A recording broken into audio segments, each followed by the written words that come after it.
یوں حضور غوث العظم کے روحانی فیوزات سے چمکتا یہ آفتاب لاکھوں قلوب کو زندہ و جاوید کر کے 7 جون 1991 کو جرمنی میں غروب ہو گیا۔ انا للہ و انا الیہ راجعون۔ مگر حقیقت میں ان کا روحانی فیض تحریک منہاج القرآن کی صورت میں شرق تا غرب جاری ہے، اور حضور غوث العظم کا یہ فیض تا قیامت امت کے اربوں مسلمانوں کے قلوب کو باطنی روشنی عطا کر کے دنیا کے مختلف معاشروں میں زندہ و جاوید رہے گا۔ آپ کا جسد خاکی کراچی کی سرزمین پر اترا تو لاکھوں افراد ولایت کے اس تاجدار کے آخری دیدار جنازے میں شرکت کی سعادت حاصل کرنے کے لیے نشتر پارک امڑ آئے۔ آپ کے روحانی فرزند اور مرید کامل شیخ الاسلام ڈاکٹر محمد طاہر القادری نے آپ کا جنازہ پڑھانے کی سعادت عظیم حاصل کی۔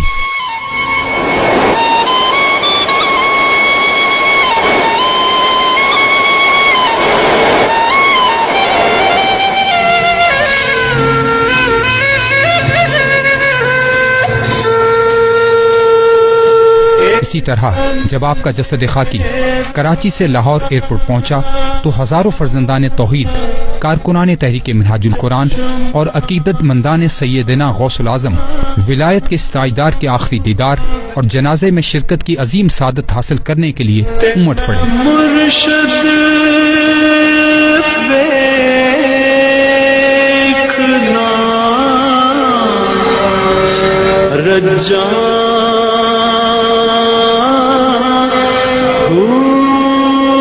لوگوں کا ایک جمع غفیر ایئرپورٹ کے وی آئی پی لاؤنج کے سامنے کھڑا اپنے محبوب شیخ قدوۃ الاولیاء حضرت سیدنا طاہر علاؤدین القادری الگیلانی البغدادی کے تابوت کی راہیں تک رہا تھا۔ ایک اداس منظر تھا، ہر چہرے پر فراق اور محرومی کے آثار نمایاں تھے، جسے دیکھو وہی بجھا بجھا سا لگتا تھا۔ ایسا ہوتا بھی کیوں نہ، آج سب کے دلوں کے شہریار اس دنیا فانی سے کوچ کر رہے تھے۔ اتنے میں سامنے سے وہ منظر دکھائی دیا جس کی دید کا حوصلہ بھی نہیں پڑتا تھا۔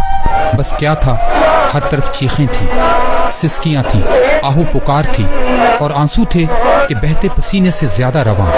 گیٹ سے باہر آتے ہی دیوانوں کا ہجوم تابوت کے ساتھ چمٹ گیا۔ پھولوں اور سنہری ہاروں سے لدا ہوا تابوت پہلے سے تیار شدہ ٹرک میں رکھا گیا۔ لوگ مسلسل رو رہے تھے، پورا منظر آنسوؤں اور سسکیوں میں ڈوبا ہوا تھا۔ کوئی شخص ایسا نہیں تھا جس کی آنکھیں آج اشکوں سے اجنبی رہی ہوں۔ لوگ نعرہ تکبیر و رسالت کے علاوہ غوث العظم کے نعرے لگا رہے تھے۔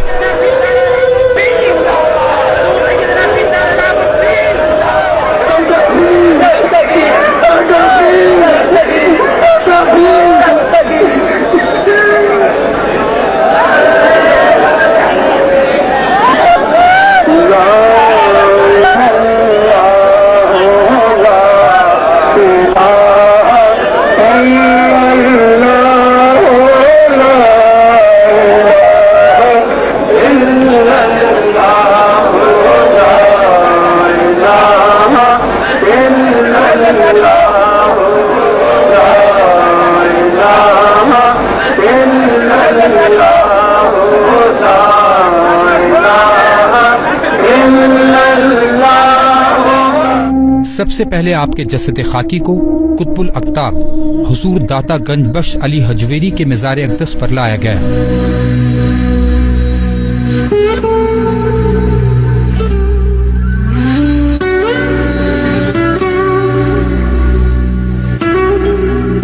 وہاں حاضری کے بعد آپ کا تابوت تحریک منہاج القرآن کے مرکزی سیکریٹریٹ ماڈل ٹاؤن میں لایا گیا، جہاں پر قدوۃ الاولیاء کے آخری دیدار اور جنازے میں شرکت کے لیے لوگوں کا بے پناہ ہجوم جمع ہو چکا تھا۔ منہاج القرآن پارک اور اس سے ملحقہ سڑکیں لوگوں سے کھچا کھچ بھری ہوئی تھی۔